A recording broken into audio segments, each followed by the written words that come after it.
आज जो हमारे साथ में गेस्ट हैं अभी पीछे बैक स्टेज पर, उनका अपना एक प्लेटफॉर्म है योर स्टोरी के नाम से, जहां पर बहुत सारे एंटरप्रेन्योर्स की स्टोरीज वहां पर उन्होंने कवर करी हुई है। तो आज पहली बार ऐसा होने वाला है कि योर स्टोरी की जो फाउंडर है उनकी स्टोरी हम कवर करने वाले हैं अपने इस प्लेटफॉर्म के ऊपर। So please give an energetic and warm welcome to the one and only Shraddha Sharma.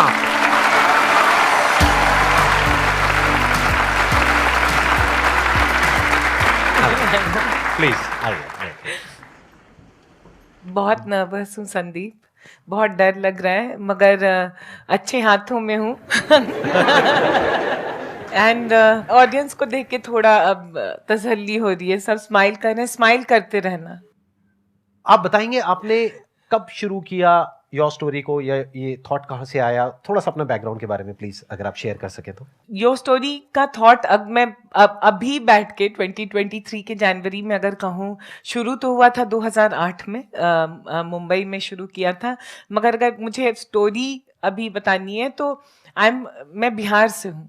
तो जब हम बिहार में ग्रो करते हैं और बढ़ते बढ़ते हैं, और ये मैंने कहा है बहुत बार, तो हम ये नहीं कहते हैं कि मेरा नाम श्रद्धा है, हम कहते हैं हमारा नाम श्रद्धा है, और हम आ रहे हैं और हम जा रहे हैं।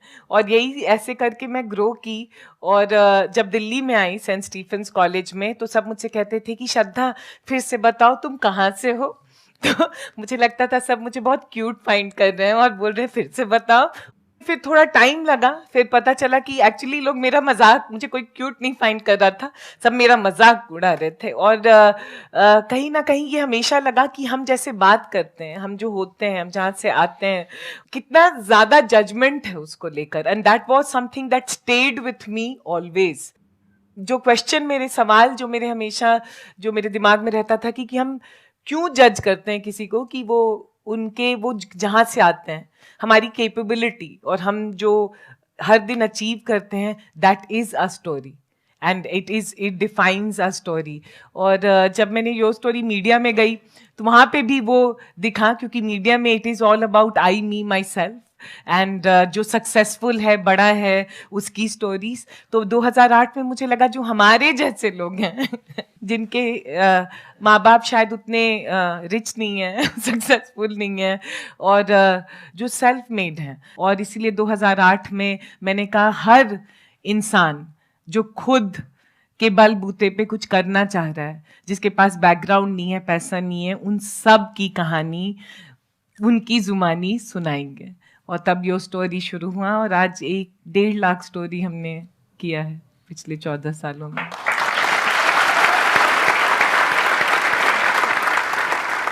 तो अगर 2008 की बात करी जाए, जब आपने शुरू किया योर स्टोरी को, क्या आपने मीडिया में कुछ जॉब किया था या क्या किया था? मैं टाइम्स ऑफ इंडिया में थी as a journalist, very short as a journalist, but brand, फिर स्ट्रैटेजी, और फिर जो लकीली मुझे अपॉर्चुनिटी मिला जो ओनर्स हैं टाइम्स ऑफ इंडिया, उनके साथ काम करने का, बहुत ही कम उम्र में। फिर मैं CNBC में गई काफ़ी सीनियर रोल में, और मैंने देखा, समझा कि क्या हो रहा है और क्या नहीं। और फिर वहाँ से मैंने सोचा कि एक अपनी नई दुनिया होनी चाहिए जहाँ पे मेरे जैसे लोगों को सबको आवाज़ देनी होगी और सबकी स्टोरी सुनानी होगी बिना पैसा और ये के। It was like a dream that I have to make this happen. तो ये तो हो गया आइडिया जहां से आपके अंदर से आया कि ऐसा मैं कुछ करती हूँ। तो आपने वेबसाइट बनाई? हाँ। You were not from the tech background, तो आपने कैसे बनाई वेबसाइट? संदीप, दुखते रग पे मत कहो। अच्छा, नहीं, करो, सब कहते हैं टेक तो इंजीनियर नहीं है। हाँ, what are you, what tech startup? No. So मुझे लगता है जब बहुत ज्यादा मैडनेस होता है किसी चीज के लिए तो लोग आ जाते हैं। उस समय मैं मुंबई में थी, और मुझे याद है 2 लड़कों ने, IIT मुंबई के स्टूडेंट्स ने मुझे हेल्प किया था वेबसाइट बनाने में। उनके साथ कॉलेज में बैठी थी, उन्हें भी, and that's why I think that young people make things happen.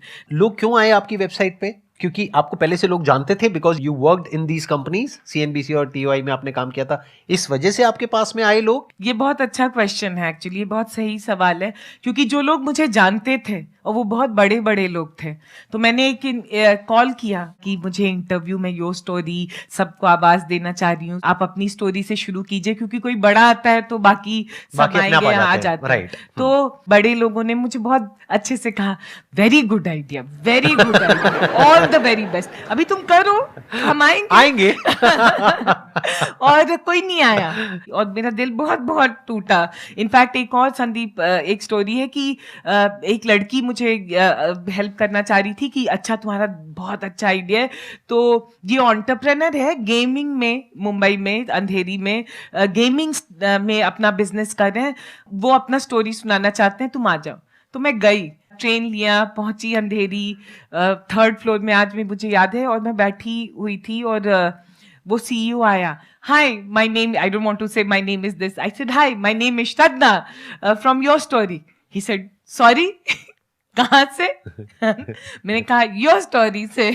बोला ये क्या स्टोरी है? मैंने सोचा तुम CNBC से हो, ये तुम योर स्टोरी से। एंड देन वो जो लड़की जिसने इंटरव्यू सेट किया था उसको कहा, कैसे कैसे लोग को उठा के ले जाती हो, आई डोंट इवन नो। आपके सामने ही बोलने लग गया ऐसे। और मुझे लगा उस समय भर भर के रोना शुरू करूं। मैंने कहा नहीं, इस आदमी के सामने नहीं रोऊंगी, क्योंकि वो बोला I will not give interview to someone, मैं ऐसे ऐसे किसी जिसको जानता नहीं मैं क्यों दूं इंटरव्यू। और मेरा दिल, क्योंकि मेरा दिल था कि आवाज दो, स्टोरी सुनाओ, और ये और ऐसे। मैं उस दिन 3rd फ्लोर से चल के नीचे आई और पता नहीं आंख से आंसू आया, और मैंने कहा एक दिन योर स्टोरी को बहुत बड़ा बनाऊंगी, और दुनिया में जो भी हैं और यंग लोग हैं और जितने स्टार्टअप्स हैं और जितने लोग कुछ करना चाहते हैं, सब इस प्लेटफॉर्म पे आना चाहेंगे। और संदीप 14 साल लगा है, बट आज बहुत millions of people are there, and बहुत चीज़ें हुई हैं। जब मैंने प्राइम मिनिस्टर का इंटरव्यू किया, जब मैंने रतन टाटा, आज दुनिया भर के बहुत सारे और इंडिया के बहुत बड़े बड़े लोगों सबको आई थिंक ऑलमोस्ट सारे एंटरप्रेन्योर्स आपके वहां पे कवर हो रखे हैं। आज की डेट में आपकी जो कंपनी है उसकी वैल्यूएशन है around $40 million if I am not wrong. तो आप ये बताइए कि शुरू में जब आपने ये किया तो आपको इनिशियल जो ब्रेक थ्रू होता है, यानी शुरू के जो 5-10 इंटरव्यूज हैं, वो कैसे मिले? वो आपने किन लोगों के करे? और उस पर भी जब तक व्यूज नहीं आएंगे तब तक और लोग नहीं आएंगे। तो it's all about traffic, it's all about views, it's all about popularity, all that stuff. Again a very good question. तो अगर अगर मुझे शुरू करना होता तो शायद काफी आसान भी होता और टफ भी होता, और वो मैं बताऊंगी क्योंकि 2008 में जब मैंने स्टोरी शुरू की, जैसे you know anyone here if I tell your first story, तो मैं पहली प्लेटफॉर्म बन गई जब मैंने आपकी स्टोरी आपके जुबान में सुनाई, तो वो अपने फ्रेंड सर्कल में और हर जगह प्रमोट करने लगे। तो वो ऑर्गेनिकली, अभी जो इंग्लिश में कहेंगे नेटवर्क इफेक्ट, काफी सही था, क्योंकि people became promoters of the story, and उसके बाद लोग आने लगे वेबसाइट पे। Very interesting. मतलब आप लोगों को क्लियर हो रहा है ना कि क्या किया इन्होंने, कैसे किया। कुछ स्टूडेंट्स की हेल्प से एक वेबसाइट बनाई, वो भी इन्होंने खुद नहीं बनाई, कहीं से बनवाई, और वो भी आई थिंक फ्री में बनवाई होगी आपने। तो इन्वेस्टमेंट आपने कितना किया था अपने बिजनेस में उस टाइम पे? समोसा खिलाया था। तो ऐसा नहीं है इन्वेस्टमेंट नहीं किया। हाँ, उस टाइम पे इन्होंने क्या किया, एक वेबसाइट बनाई कुछ स्टूडेंट्स की मदद से, जहां पे कुछ समोसे लगे। फिर उसके बाद में वो वेबसाइट बनाने के बाद में लोगों को कांटेक्ट किया, और वो स्टोरी सिंपल टेक्स्ट में होती थी, कोई वीडियो नहीं, कोई ऑडियो नहीं, कुछ नहीं। तो सिंपल टेक्स्ट, यानी कि एक इंटरव्यू लिया, एक इंटरव्यू फॉर्म में वहां पे टेक्स्ट में आ गई, यानी कि एक वेबसाइट के ऊपर उनकी कहानी आ गई विद देयर फोटोग्राफ्स, राइट। तो देखा जाए तो बहुत ही सिंपल बिजनेस मॉडल है। आइडिया कितना सिंपल है, जो हम सोचते हैं ना कि आइडिया में क्या है। सोचो, एक वेबसाइट बनानी है, वो आज की डेट में बहुत सारे प्लेटफॉर्म्स है, कहीं से भी बन जाएगी। जाओ, जाकर के लोगों के इंटरव्यू लो और वहां पे उस वेबसाइट पे पब्लिश करो, और एक दिन $40 मिलियन की कंपनी खड़ी कर दो। मगर मैं यहाँ कहना चाहूंगी, the idea was simple but idea was tough, because my idea was media में आने के बाद कि मीडिया में चलता क्या है, नेगेटिव और सेंसेशनलिज्म। और मैंने कहा मैं योर स्टोरी शुरू करूंगी जहां पे मैं आपके बारे में नेगेटिव, आपको नीचा नंगा नहीं करूंगी। I will celebrate you for who you are. जो तुम्हारे अंदर अच्छाइयत है वो दिखाऊंगी, एंड वो 14 साल तक कंसिस्टेंटली दिखाना in a media space which is not positive, is always judgmental, was toughest part of running this business. ये तो हो गया कि आपका आइडिया कैसे स्प्रेड हुआ, ये आई थिंक सबको क्लियर है ना कि इनका आइडिया स्प्रेड कैसे हुआ. This is a perfect example of viral marketing, जिसको आज की डेट में हम बोलते हैं. वायरल मतलब क्या होता है कि जो अपने आप वर्ड ऑफ माउथ से स्प्रेड हो जाए. एडवर्टाइजिंग से आपको एक बार स्पाइक मिल सकता है, लेकिन अगर प्रोडक्ट में दम नहीं है तो वो वापस से नीचे गिर जाएगा. इन्होंने कोई एडवर्टाइजिंग नहीं करी, नहीं, सिर्फ एक वेबसाइट बनाई, वहां से कुछ लोग आए, उन्होंने आगे लोगों को बताया, फिर वहां से कुछ और लोग आए, उन्होंने आगे लोगों को बताया. धीरे धीरे वो बड़ा होता चला गया, धीरे धीरे वो फैलता चला गया, और फैलते फैलते मिलियंस ऑफ पीपल तक फैल गया. आज की डेट में कितना ऑर्गेनिक ट्रैफिक है आपकी वेबसाइट पे? 10 मिलियन. 10 मिलियन पर मंथ और per year? Per month. Per month 10 million मतलब 1 करोड़ लोग यहां पर आते हैं इनकी वेबसाइट पे हर महीने, विच is not a small number, which is a good number. 5 million subscribers हैं. उन्होंने न्यूज़लेटर के लिए सब्सक्राइब किया हुआ है. Newsletters, 5 मिलियन सब्सक्राइबर्स हैं और 10 मिलियन यूजर्स हैं. तो अब समझते हैं कि इसको आपने मोनेटाइज कैसे किया. ये तो हो गया शुरू में जहां से आपका प्रोडक्ट वायरल हुआ. अब दूसरा चैलेंज आ जाता है मोनेटाइजेशन, यानी कि यहां से पैसा कैसे कमाया. संदीप, पहली बात मुझे थैंक करना है, पहली बार ये सब क्वेश्चन कोई मुझे पूछ रहा है. यूजुअली आप पूछते हो.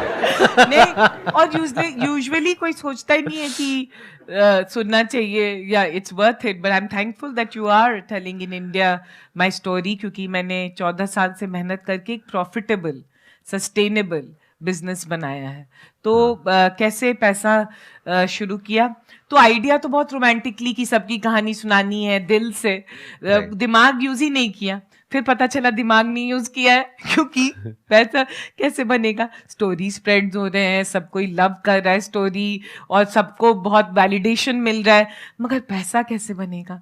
बहुत बड़ा सवाल था मेरे सर पे. और मिडिल क्लास से आने से, और जहाँ से जिस बैकग्राउंड से मैं आ रही थी, मेरी मदर और मेरे घर में पैसा कमाना बहुत इंपॉर्टेंट था, क्योंकि ऐसा नहीं था कि कोई घर से पैसा भेज रहा था या कुछ वो था. तो स्ट्रेस भी काफी है, और पैसे को लेके काफी स्ट्रेस होने लगा. और प्लस आप एक सेफ और सिक्योर जॉब कर रहे थे, जिसको आपने छोड़ा था, जहाँ से पैसा आ रहा था. और यहाँ पे कितने टाइम तक पैसा नहीं आया था योर स्टोरी शुरू करने के बाद में? 1 साल तक. 1 साल तक कोई पैसा नहीं आया? नहीं. तो 1 साल तक आपने कैसे सर्वाइव किया अपनी सेविंग्स के बेस पे? पागल हो गई थी मैं. क्योंकि पैसा बहुत ही इंपॉर्टेंट चीज था मेरी जिंदगी में. एंड सेविंग था, और ट्रेन से चलती थी. जैसे आज अच्छे दुपट्टे पहने, उस समय शॉपिंग कुछ भी नहीं किया. एकदम इकोनॉमस जिंदगी उस समय जिया मैंने. But I want to call this out. Coming from the background I did, and it's very important. जब आप पैसे से नहीं आते हैं तो आपको सबसे ज्यादा थैंकफुल होना चाहिए, क्योंकि आपके अंदर एक आग लगा होता है कि पैसा कमाना है. Right. It is very good. I am very thankful कि मेरे घर से कोई 1 रुपया नहीं भेजा न था. तो मेरे अंदर बहुत हमेशा था कि कुछ भी बिजनेस करूं तो पैसा खुद, it should be self sustainable and it should be able to make money. किसी एंटरप्रेन्योर ने, जिसकी स्टोरी की थी मैंने, श्रीलज आइडुपल, मुझे आज भी उसका नाम याद है, वो कहा how are you making money. मैंने कहा नहीं, स्टोरी सुना रही. तो वो तो नहीं इतना अच्छा कर रहे हैं, मैं पैसा आपको नहीं दे सकता, क्योंकि अब मैंने कहा मुझे आपसे लेना भी नहीं है पैसा. बट बोला उसने कि मैं आपको एक किसी इंसान से कनेक्ट करूंगा, जिससे, आई स्टिल रिमेम्बर उस आदमी का नाम, बख्शीश दत्ता. सन स्टार्टअप एसेंशियल्स प्रोग्राम होता था. सन माइक्रो सिस्टम एक कंपनी थी, अब वो ओरेकल ने खरीद ली है. उसने मुझे एक फर्स्ट चेक ही gave me of 1 lakh rupees to run a programme campaign. Ad campaign on your website. Yes, to get enroll people for Sun Startup Essential Program. और फिर वहां से कहानी शुरू हो गई. और एक बात कहना चाह रही हूँ कि हर साल हम प्रॉफिटेबल कंपनी रहे. फंड रेज किया मैंने 2015 के एंड में, तो 15 से 17 तक हम नहीं प्रॉफिटेबल थे, क्योंकि काफी एक्सपैंड किया. But we were profitable even in pandemic. और इस साल भी टचवुड रहेंगे. तो अब इंटरेस्टिंग पॉइंट ये है कि यहाँ से आपकी रेवेन्यू आनी शुरू हुई. यानी अब आपको समझ आया कि अच्छा ऐसे भी पैसा कमाया जा सकता है, यानी अपनी वेबसाइट पे एड्स रन करके. तो आप थोड़ा सा बताएंगे कि रेवेन्यू आपकी किस तरीके से रही, ग्राफ क्या रहा, जैसे पहले साल में कितनी रेवेन्यू थी, फिर उसके बाद कितनी हुई, कैसे बढ़ी रेवेन्यू? जहां पे मैं सोचती हूँ कि मैंने डिसरप्ट किया मॉडल, कि एड से पैसे नहीं कमाए, क्योंकि एड जो होता है वो अगर देखिए तो उसके लिए 100 मिलियन 1 बिलियन व्यूज और ये सब, उससे स्केल का पैसा बनता है. तो मैंने देखा, मैंने B2B मीडिया बनाने, बैकएंड मॉडल B2C था स्टोरीज, बट बैकएंड में मैंने कहा B2B, जिन सारे जो स्टोरीज कर रहे हैं उसमें काफी डेटा और इंटेलिजेंस मिल रहा था. एक कोट है, ब्रेने ब्राउन कहती हैं, stories are data with souls. So there was a very strong data and intelligence that started getting built on the background. और फिर हम उसको लेके, जैसे B2B journals and trade bodies do, हमने काफ़ी मीटअप्स किए, तो उससे पैसा बना. सेकंड, हमने एक प्रॉपर्टी 2010 में शुरू किया है, अभी 13-14 साल हो गया है, टेक्स पार्क्स करके. वो काफ़ी बड़ा, स्टार्टअप में सबसे बड़ा इवेंट होता है, दुनिया भर से लोग आते हैं उसको अटेंड, तो वो एक बहुत बड़ा IP बना.